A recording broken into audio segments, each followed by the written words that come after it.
खुद की इतनी इज्जत तो करना सीखो कि जहाँ इज्जत ना रही वहाँ से उठकर आ सको।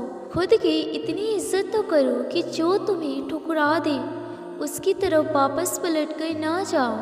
खुद पे इतना तो रहम करो कि जब खुदा तुम पे रहम करे तो तुम उसे महसूस कर सको। लफ्ज़ों को नहीं, अपनी खामोशी को इतना पुरअसर बनाओ कि बोलने वाले उस खामोश ज़ुबान से घबराएं जिसने बेरुखी से दरवाज़ा बंद किया है। खबरदार जो उस दरवाजे को दोबारा खटखटाया।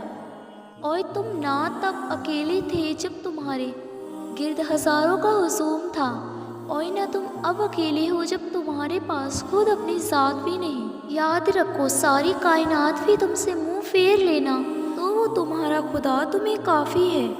और जब वो काफ़ी है तो फिर कौन सा गम बाकी है।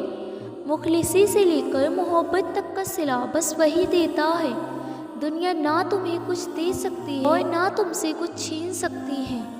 ये तकलीफ़ आरज़ी है, ये गम बस कुछ वक्त का हिस्सा है। तुम्हें अभी ऐसा लगेगा जैसे यहाँ ज़िंदगी ख़त्म हो जाएगी, जैसे फिर कभी मुस्कुरा नहीं पाओगे, जैसे ये गम उम्र भर रूह का हिस्सा रहेगा। मगर ऐसा होता नहीं। वक्त के साथ साथ बहुत कुछ बदल जाता है। हाँ, कुछ गम भूलते नहीं हैं, मगर वक्त और हालात उन गमों के बदले इतनी खुशियाँ दे देते हैं कि इंसान को माज़ी याद तो आता है मगर तकलीफ़ नहीं होती। यही कायनात की हकीकत है, यही अल्लाह की मोहब्बत है कि वो हमारे हाफिज़े में फिर बस उन्हीं चीज़ों को रखता है जिनसे हमें तकलीफ़ नहीं मिलती या जिनको याद करके हम गम में मुब्तला नहीं होते। फिर अल्लाह हमें इतनी ताकत दे देता है कि हम उन चीज़ों को छोड़ सकें जिनसे हमें बस तकलीफ़ मिलती है, जो सिवाय कर्ब के कुछ भी नहीं। वो ख़यालात से वाकिफ़ है, वो चाहे तो हर सिसकता ख़याल दिल से निकाल दे और वो चाहे तो तुम्हें उसी ख़याल में फंसा दे। जब अल्लाह से मोहब्बत हो जाती है तो उसकी रहमत से इंसान इनकार कभी नहीं करता। फिर तो दिल कहता है कि ये नहीं हुआ, कोई बात नहीं, फिर से कोशिश करते हैं, अगली दफ़ा हो जाएगा। ये दुआ कबूल नहीं हुई, फिर क्या हुआ?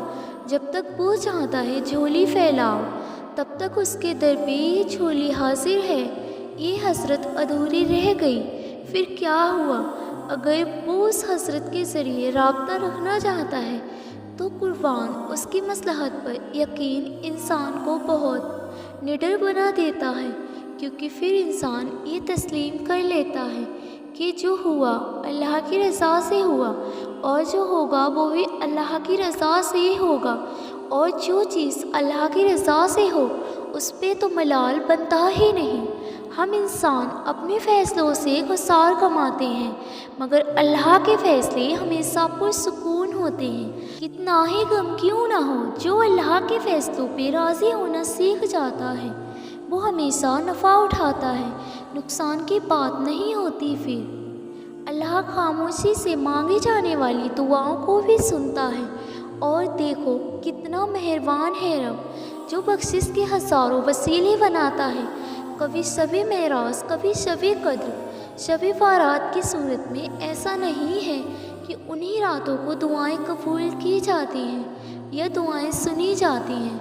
नहीं, उससे मांगा जाए, उसी से कहा जाए तो वो रद्द नहीं करता।